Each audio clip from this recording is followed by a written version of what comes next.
मेरी नौकरी पक्की हो गई थी। मेरी पत्नी ने अपने घर वालों को दावत पर बुलाया था। सब खाना खा रहे थे। मेरी एक गरीब बहन फटे पुराने कपड़े पहनकर आ गई। पत्नी ने आधा खाना अपने घर वालों को पैक करके दे दिया।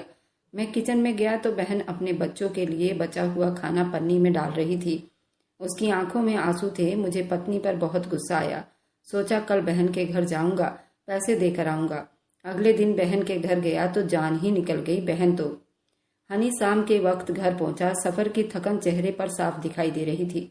दरवाजा खोला तो सामने का मंजर चौंका देने वाला था। बड़ी बहन भारती नीचे फर्श पर बैठी बिंदिया के सर में तेल लगाकर दबा रही थी। बिंदिया शर्मिंदगी की हालत में बैठी थी, आंखें बंद किए बैठी थी। हनी ने बड़ी हैरान होते हुए पूछा, दीदी आप क्यों? भारती ने हाथ नहीं रोका, बस मुस्कुराकर कहा, बिंदिया के सर में दर्द था तो सोचा थोड़ा दबा देती हूँ, कोई बात नहीं। हनी चुप हो गया।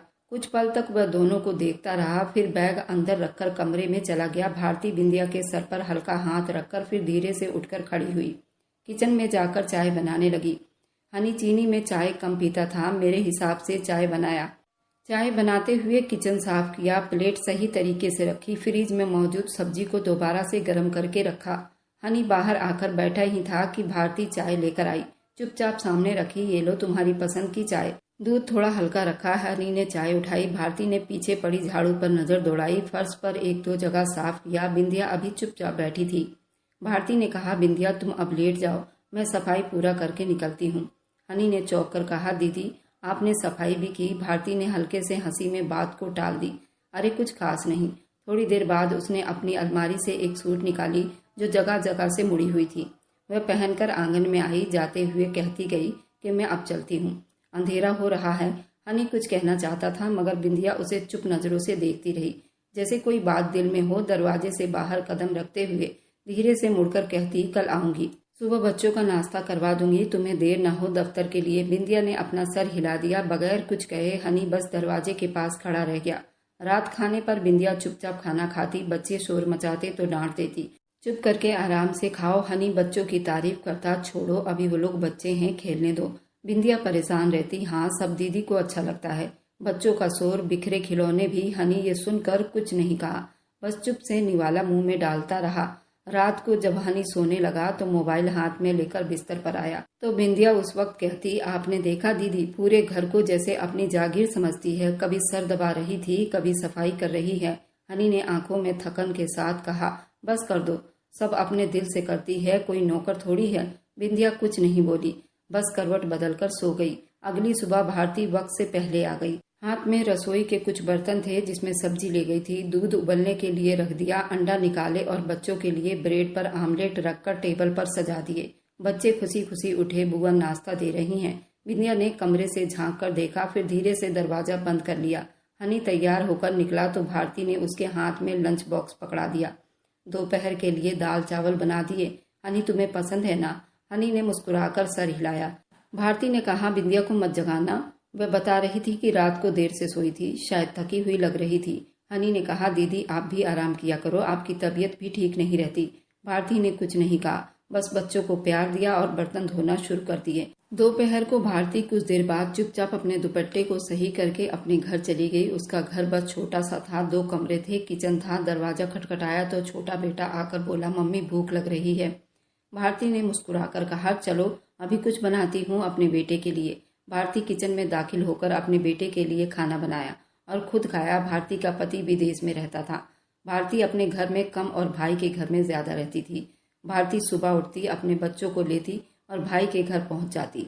बिंदिया खुश होकर हनी को बताती, आपकी दीदी दोपहर में सब कुछ करके गई, मैंने सिर्फ बच्चों को सुलाया। हनी कुछ नहीं कहता, सिर्फ सर हिलाकर अंदर चला जाता। कमरे में बैठकर वो बिल्कुल गुमसुम सा हो जाता, बीते हुए कल में झांकता। जब भारती ने अपने ससुराल वालों को छोड़ा और माँ के यहाँ आकर बस गई, और माँ पापा ने ही वह घर उसको दिया था। उसने माँ बाप की बहुत सेवा की थी। उसने भाई के एडमिशन के लिए अपने जेवर तक को बेच दिया था। बिंदिया बाहर से आवाज देती, खाना लगा दूं हनी? आंखें बंद करके कहता, हाँ ले आओ। फिर दरवाजा बंद हो जाता। पहला दिन चुप्पी में डूब जाता।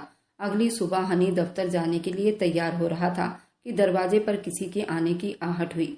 बाहर निकला तो भारती दूध का पतीला हाथ में लिए खड़ी थी। तुम्हारा दूध वाला मेरे घर दूध दे गया था तो मैं उसे उबाल कर लाई हूँ।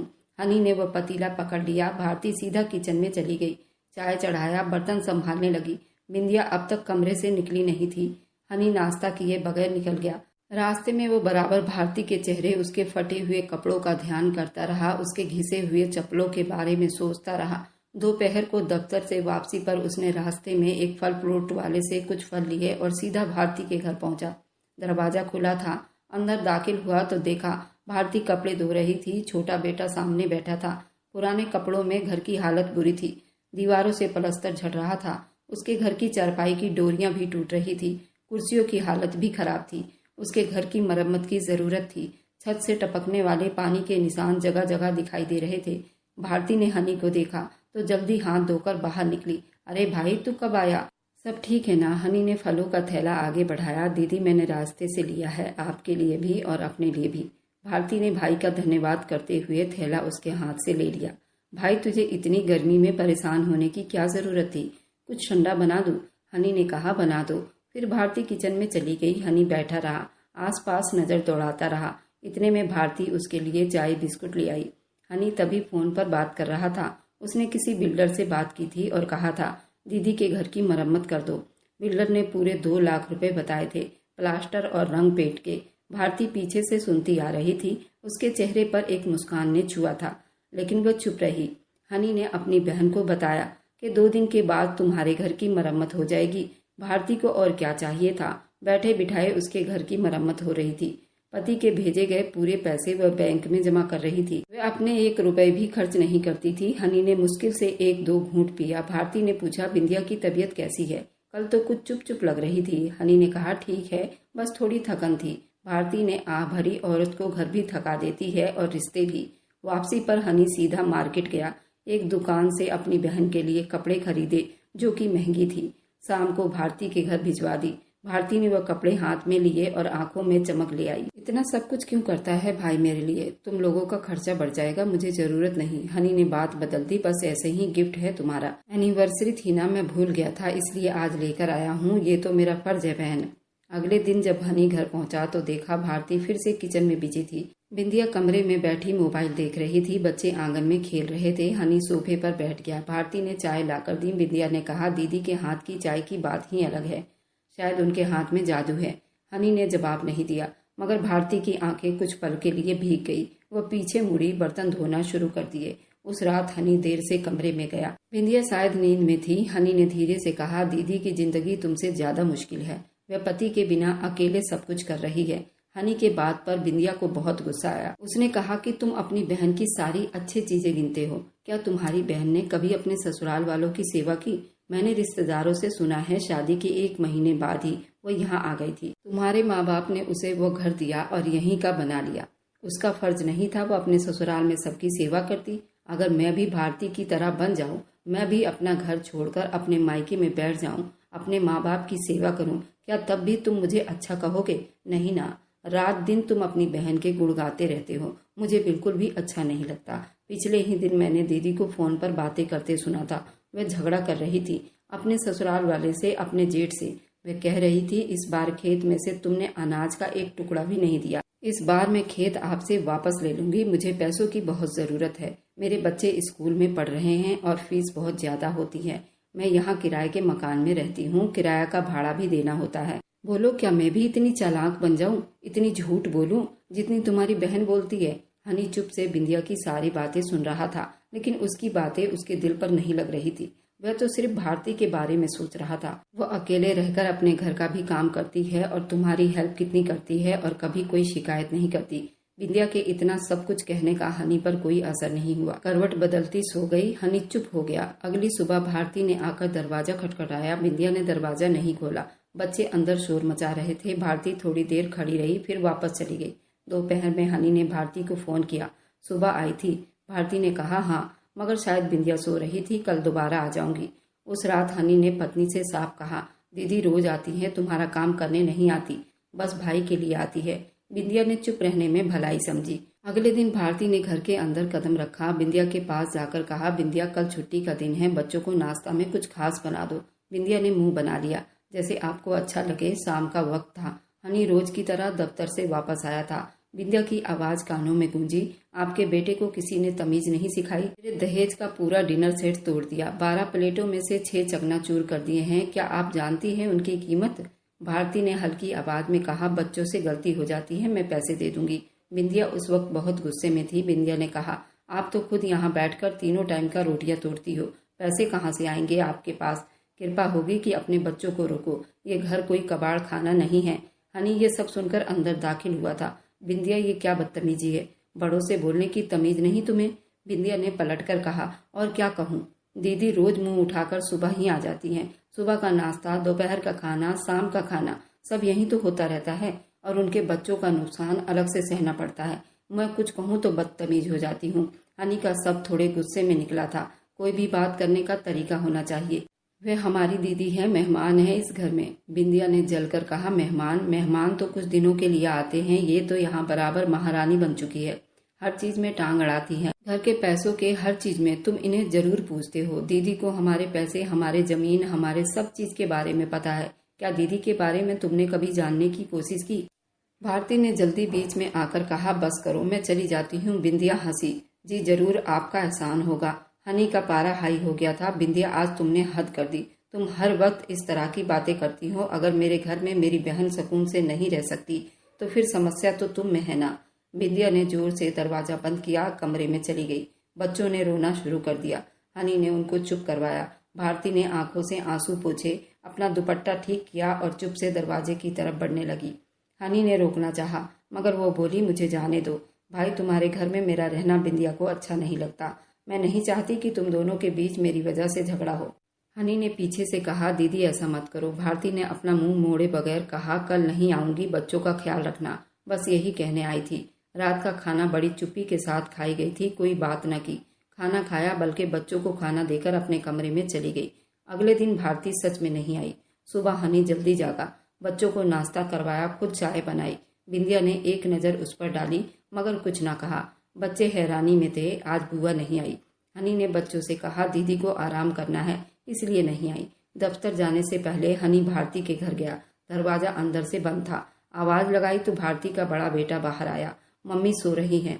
हनी ने कहा, उन्हें कहना कि भाई आया था दोपहर में, और ये लो पैसे, जो मन करे मम्मी से बनवा कर खा लेना, और मैं शाम को आऊंगा, कुछ बात करनी है।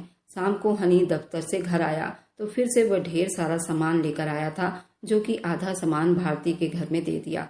और हनी ने कहा, कल से तुम्हारे घर में काम शुरू हो जाएगा, तो तुम्हें यहाँ रहने की जरूरत नहीं, बच्चों को लेकर घर पर ही आ जाओ। भारती ने कहा, अगर मिस्त्री काम करेंगे तो मुझे यहाँ पर रहना पड़ेगा, मैं अपने बच्चों को भेज दूंगी, बिंदिया देख लेगी।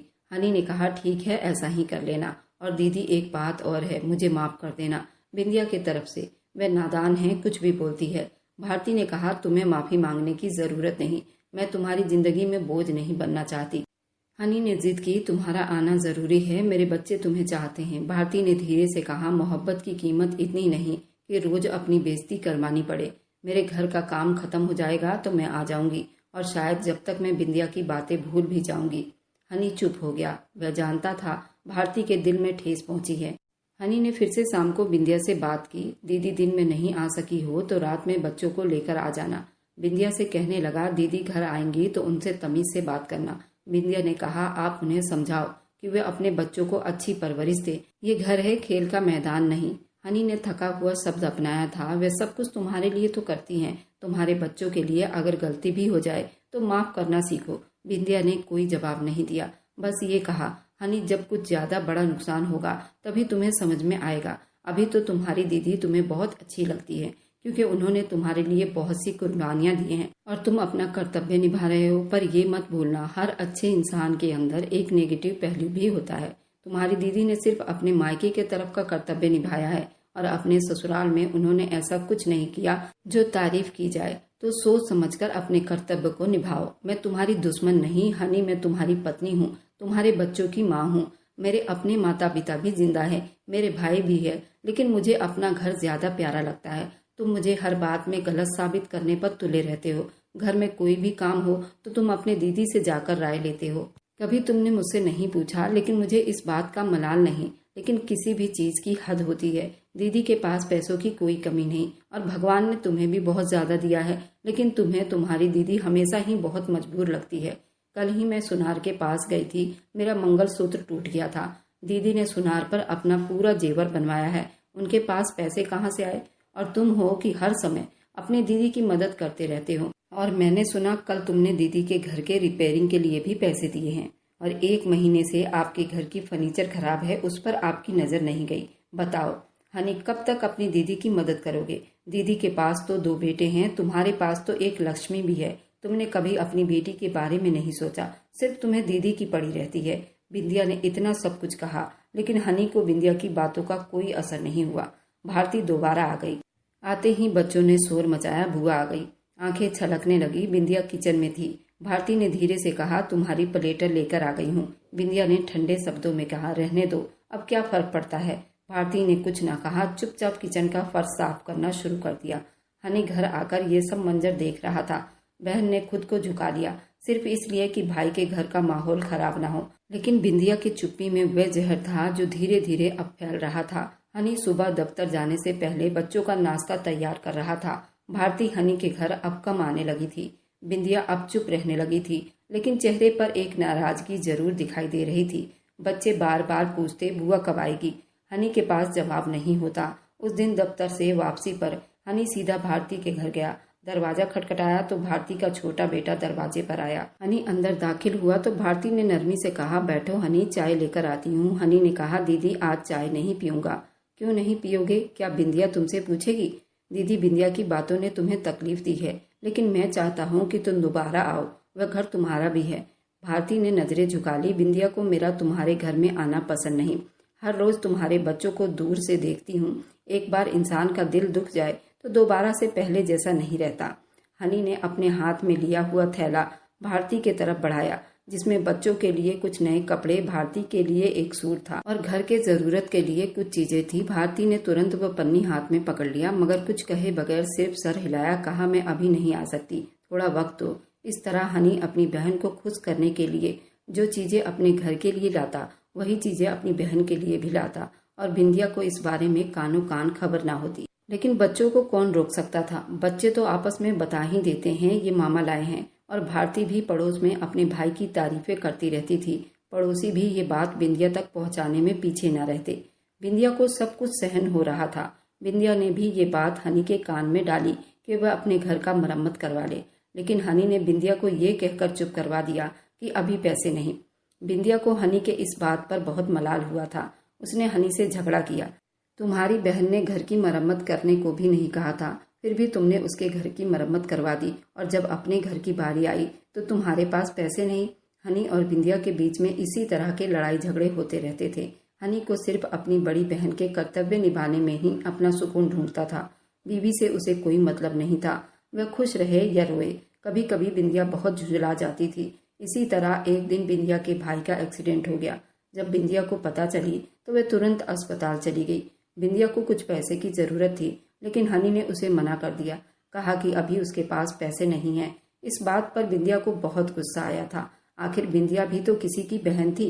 उसे लग रहा था कि मैं अपने भाई की मदद करूं तो इसमें क्या बुराई थी। बिंदिया ने अपने सोने का कंगन बेचकर अपने भाई की मदद की। उसके भाई का उस एक्सीडेंट में कई ऑपरेशन हुआ था, उसमें पैसों की काफी जरूरत थी। बिंदिया ने भी तो अपना कर्तव्य निभाया था, तो फिर बिंदिया बुरी क्यों बन गई थी? ये बात हनी को पता चली तो हनी बिंदिया से बहुत नाराज हो गया था कि उसने क्यों अपने सोने के कंगन को अपने भाई के लिए बेच दिया। वह बिंदिया को लेने उसके घर नहीं गया। 1 महीने के बाद बिंदिया खुद वापस आ गई। वापस आई तो भारती वहीं पर थी। वह सारा काम कर देती थी, बच्चों को भी देख रही थी, उसे कोई तकलीफ नहीं थी। जब बिंदिया घर आई तो हनी ने बताया कि उसका सैलरी बढ़ा है और इसी खुशी में वह घर में कीर्तन करवाना चाहता है। बिंदिया भी खुश हो गई थी। हनी दफ्तर से आया तो बहुत सारा शॉपिंग करके आया था। उसमें पूजा की सामग्री भी थी और बिंदिया और भारती के लिए कपड़े, अपने बच्चों के लिए कपड़े, जिनमें हनी ने बिंदिया के पसंद के कपड़े लिए थे। और भारती का सूट जो था बहुत महंगा था और उसका कलर भी बहुत खूबसूरत था, जो कि बिंदिया को बहुत पसंद आ रही थी। बिंदिया ने तुरंत वो वाला सूट अपने हाथ में ले लिया और कहा कि इसे मैं लूंगी, पर हनी ने ये कहकर उसके हाथ से छीन लिया, ये दीदी का है। तब उसे बहुत गुस्सा आया था। उसने फिर से अपने पति को बहुत सी बातें सुनाई। उसने कहा, तुम्हारी दीदी ने तुम्हारी पढ़ाई के लिए अपने जेवर बेच दिए, तो आज तक उस एहसान को अपना कर्तव्य समझकर निभा रहे हो। मैंने अपने भाई के एक्सीडेंट पर उसकी मदद करने के लिए, उसके ऑपरेशन के लिए अपने कंगन बेचे, तुमने मुझे इतनी बातें सुनाई। क्या मेरा कर्तव्य नहीं था अपने भाई की मदद करना? जब तुम्हारी दीदी बुरी नहीं है तो मैं भी किसी भी तरह से बुरी नहीं हूँ। बिंदिया ने मुंह मोड़ लिया। अब मेरे कपड़ों का भी मजाक बनेगा। आपको हर चीज में अपनी बहन ज्यादा अच्छी लगती है। हनी चुप हो गया। बिंदिया ने बात बढ़ाया, कहा, जो कुछ अच्छा होता है आप दीदी को दे देते हो, जैसे मैं किसी दूसरे जगह से आई हूँ। भारती ये सब सुन रही थी। आंगन में बैठे उसके कान खड़े हो गए। उसने वहां पड़ा कपड़ा उठाया और धीरे से दरवाजा खटखटाया। कमरे का दरवाजा खोला तो भारती ने वह सूट बिंदिया की तरफ बढ़ा दिया। ये तुम रख लो, तुम्हें पसंद है और तुम्हारा हक है। बिंदिया ने नरमी से कहा, नहीं, अब आप ही रख लो। भारती ने जवाब दिया, मैं कभी किसी चीज की जिद नहीं की। ये कपड़ा तुम्हारे पसंद का है, तुम पहनोगी तो मुझे भी खुशी होगी। बिंदिया ने कपड़े पकड़ लिए मगर चुप रही। भारती ने पलटकर हनी को देखा। भाई, मेरे पास जो है वह काफी है। तुम्हारे दिल का अंदाजा हो गया है, उससे ज्यादा कुछ नहीं चाहिए। वापस चली गई। हनी ने बिंदिया से कहा, तुमने उसकी खुशी छीन ली। बिंदिया ने कहा, मेरे पति से कपड़ा लेना उसकी खुशी थी। हनी ने कुछ न कहा, बस चुप से बिस्तर पर लेट गया। दिन यूं ही बीतने लगे। भारती ने कोई और बात ना की मगर आना जाना कम कर दिया। सिर्फ बच्चों के लिए कभी कभार आ जाती थी और घर का काफी काम निपटा जाती थी और अपने घर जल्दी चली जाती। एक दिन हनी ने उसे रोका और कहा, दीदी, तुम पहले जैसी बातें नहीं करती। वह चुप हो गई। भारती ने नजरें चुराते हुए कहा, बातों से कोई फर्क नहीं पड़ता भाई, रिश्ते अफसोस समझकर चलाने पड़ते। हनी बहन की बात पर चुप हो गया। अगले दिन हनी दफ्तर से आया तो आंगन में बिल्कुल चुप्पी थी। भारती आकर बच्चों के बैग चेक कर रही थी मगर आज बस 5 मिनट ही रुकी। बच्चों ने कहा, बुआ कहानी सुनाओ। भारती ने कहा, कल आऊंगी, आज काम है। बाहर निकलते हुए उसने वही पुराने कपड़े पहन रखे थे। जल्दी से गली पार कर गई। हनी ने बिंदिया से कहा, दीदी बदल गई हैं, तुम्हें महसूस नहीं हुआ? बिंदिया ने कहा, यही ठीक है, हर वक्त आना जाना अब खत्म हो गया, अब घर में सुकून है। हनी ने कहा, सुकून या तुम्हारी जिद पूरी हुई? बिंदिया चुप रही। कमरे से निकल गया। भारती अब सिर्फ सुबह के वक्त आती, बच्चों को नाश्ता करवाती, स्कूल बैग तैयार करके किचन का काम निपटाकर चुपचाप निकल जाती। एक दिन स्कूल से वापसी पर छोटा बेटा बोल पड़ा, मम्मी बुआ कह रही थी हमें डांटती बहुत हो, कल से हम बुआ के घर पर चले जाया करें। बिंदिया चौंकी। ये बात तुम्हारी बुआ ने कहा? हाँ माँ। बच्चे फिर से वही बात दोहरा रहे थे। बिंदिया ने कुछ नहीं कहा मगर उसका चेहरा गुस्से में हो गया। शाम को जब हनी घर आया तो बिंदिया ने सारा किस्सा सुनाया। आपकी बहन बच्चों को मेरे खिलाफ भड़का रही है, आपके सामने कुछ और बनती है, पीठ पीछे कुछ और। हनी ने कहा, बच्चे छोटे हैं, कुछ भी बोल सकते हैं, तुम्हें हर बात दिल पर नहीं लेनी चाहिए। बिंदिया ने कहा, आपको फर्क नहीं पड़ता, न मेरे एहसास की कदर है न मेरी इज्जत है, आपको तो बस अपनी बहन अच्छी लगती है। हनी ने गुस्से से कहा, दीदी तुम्हारे लिए सब कुछ कर रही हैं, कभी जुबान से कुछ नहीं कहती। बिंदिया से चुप न रहा गया। उसने कहा, उस थोड़े से काम करके दिखाने के चक्कर में वो सारे पैसे तुमसे ऐंठती है और मासूम बनने का नाटक करती है। मैंने कल ही पड़ोस में सुना है कि उन्होंने रोड के पास जमीन ली है और उस जमीन का कागज तुम खुद करवाने गए थे। क्या तुम्हें नहीं लगता तुम्हें भी अपने बच्चों के लिए सोचना चाहिए? हर वक्त दीदी दीदी करते रहते हो। मैं अब तंग आ चुकी हूँ, मुझसे अब और ज्यादा बर्दाश्त नहीं होता। मैं आज अपने सामान में ढूंढ रही थी, मेरे सोने का चैन नहीं मिल रहा। आज दीदी आएंगी तो मैं उनसे बिन पूछे दम नहीं लूंगी। अपना तो सब कुछ बना रही है, उनकी अलमारी को भी चेक करना है, कहीं उन्होंने अपने अलमारी में चैन तो नहीं छुपा दी। जब भारती घर आई तो उसने अलमारी की चाबी मांगकर अपना सोने का चैन ढूंढने लगी। भारती ने कहा, तुम्हें कोई गलतफहमी हुई है, शायद तुम अपने मायके भूल आई हो। बिंदिया ने गुस्से से कहा, नहीं, मैं सबकी तलाशी लूंगी, पहले कमरे की, फिर बच्चों की, फिर तुम्हारी अलमारी की। भारती कुछ पल चुप रही, फिर कहा, मेरी तलाशी? बिंदिया ने कहा, अगर कुछ गलत नहीं किया तो समस्या क्या है? बिंदिया ने पूरी अलमारी उधेड़ डाली। उसी वक्त हनी पहुंच गया। आंगन में दाखिल होते उसने पूछा, क्या हुआ? बिंदिया बोली, मेरी चैन गुम हो गई थी, तुम्हारी बहन भारती के अलमारी में मिली है, आप खुद देख लो। हनी ने हैरानी से भारती की तरफ देखा जो अलमारी के पास खड़ी थी। उसमें से सच में वही चैन निकली थी। भारती के हाथ कांप रहे थे, चेहरा पीला पड़ चुका था, आंखों में पानी था। भाई, मैंने नहीं चुराई, मैं कसम खाती हूँ, मुझे नहीं मालूम ये चैन कैसे यहाँ आई, शायद किसी ने रख दी होगी। बिंदिया गुस्से में हंसी, जी हाँ, किसी ने गलती से रख दी होगी, वह भी तुम्हारे अलमारी में। हनी ने भारती के चेहरे पर नजर गाड़कर कहा, दीदी आप बताओ क्या सच है? भारती ने रोते हुए कहा, भाई, मैंने तुम्हारे बच्चों को अपने बच्चों की तरह चाहा, तुम्हें अपने बाप की तरह माना, तुम्हारे घर की एक एक चीज संभाली, क्या मैं चोर हो सकती हूँ? हनी ने बच्चों को बुलाया और कहा, क्या तुम लोगों ने ये चैन अलमारी में रखी है? चारों बच्चों ने मना किया, नहीं, हमने तो कोई चैन नहीं देखी। हमने बिंदिया की तरफ देखा जो बड़ी तसल्ली में खड़ी थी, फिर उसने भारती की तरफ देखा जिसके चेहरे पर दुख था मगर आंखों में अब भी सच्चाई बाकी थी।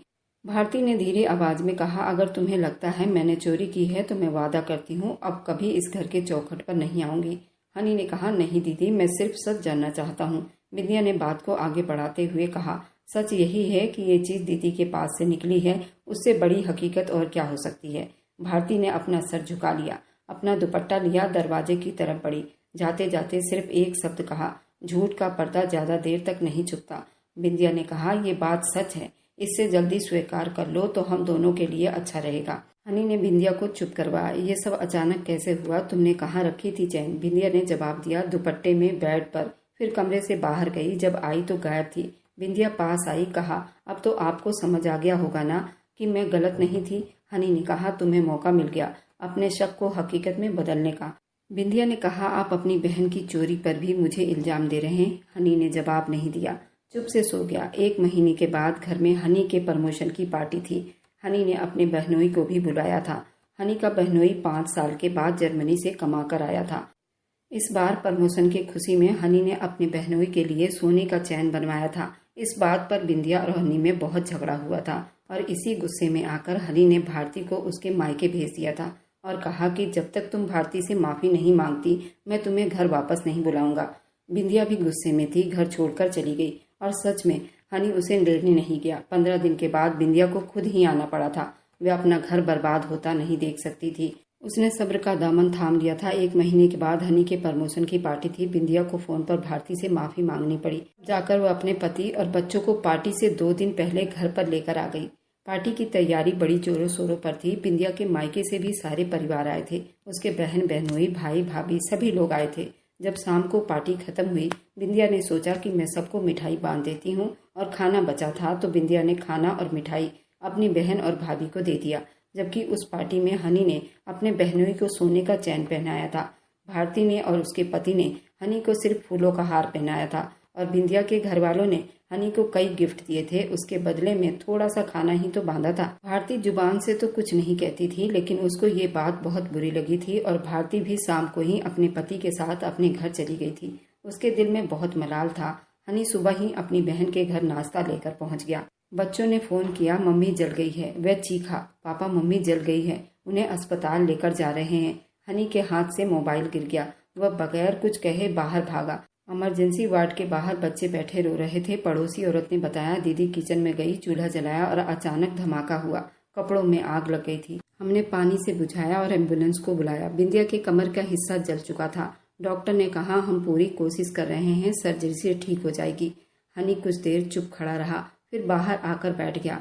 भारती भी थोड़ी देर बाद पहुंची। बच्चों को गले से लगाया, उनके सर को सहलाया और हनी के पास आकर खड़ी हो गई। ढीले शब्दों में सवाल किया, तुम्हें क्या लगता है यह हादसा है? भारती ने धीरे से कहा, घर में गैस लीक की शिकायत पहले भी हुई थी, हमने ध्यान नहीं दिया। उस दिन सुबह भारती घर नहीं आई थी। वह खुद भी नहीं था और सिर्फ बिंदिया किचन में गई थी। लेकिन गैस कब खुली और किसने खोली ये मालूम नहीं हो सका था। रात को पार्टी थी, गैस चलाने का सवाल भी पैदा नहीं होता। फिर किसने वह खोला था? रात तक बिंदिया का इलाज चलता रहा। डॉक्टर ने कहा ऑपरेशन के निशान रहेंगे क्योंकि जख्म बहुत गहरा हो गया है। हनी बच्चों को घर लाया, खाना बाहर से मंगाकर खिला दिया और सुला दिया। रात भर अस्पताल में रहा। सुबह जब वापस घर आया तो आंगन में चाय की खुशबू आई और वह हैरान हुआ। किचन में गया तो देखा चाय का बर्तन जल चुका था। उसी पल उसके दिमाग में आया, चूल्हा बंद नहीं था। उसने नल के पास जाकर देखा, उसका हैंडल आधा खुला हुआ था। हनी जल्दी समझ गया कुछ तो गलत हुआ है। उसने भारती को बुलाया और बताया गैस खुली हुई मिली। भारती चुप हो गई।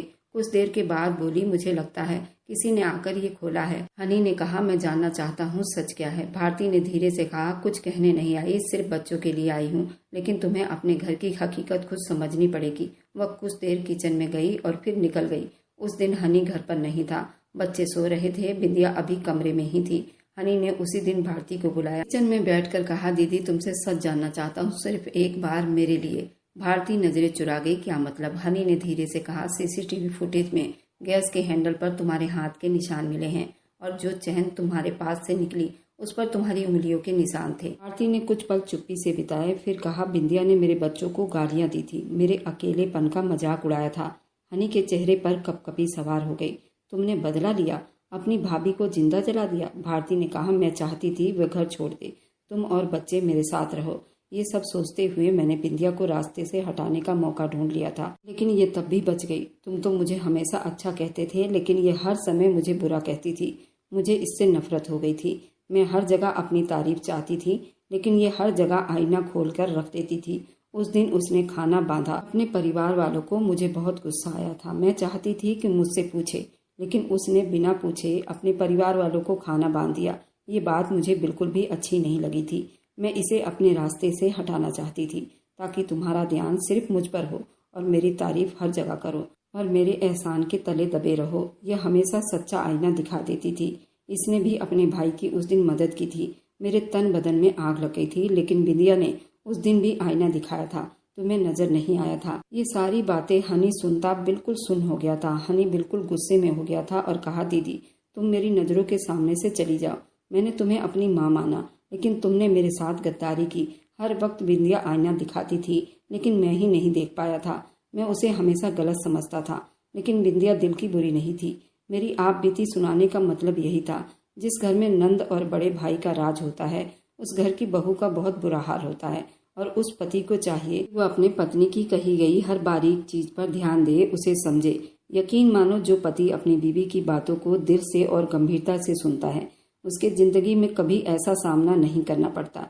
जब पत्नी का पति उसके पीछे हो तो दुनिया उसका कुछ नहीं बिगाड़ सकती। जहाँ ऐसे पति होते हैं, छोटी छोटी बात मानकर अपनी पत्नी पर हाथ उठाते हैं, उन्हें घर से बाहर निकालते हैं, उनका घर कभी नहीं बसता। और मेरी वीडियो आप लोग जहाँ कहीं से भी देखते हैं, कमेंट में अपने शहर और राज्य का नाम जरूर बताइए। मुझे आप लोगों के कमेंट पढ़ने में बहुत आनंद आता है और उन सभी का मैं बहुत बहुत धन्यवाद करना चाहती हूँ। जो लोग मेरी वीडियो को देखते हैं, लाइक करते हैं और शेयर करते हैं।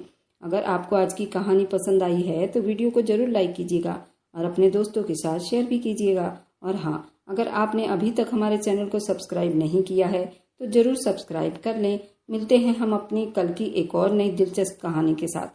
मुझ पर सदा अपना प्यार और स्नेह बनाए रखें। सभी को मेरा प्यार भरा नमस्कार दोस्तों। खुश रहें, स्वस्थ रहें, मस्त रहें।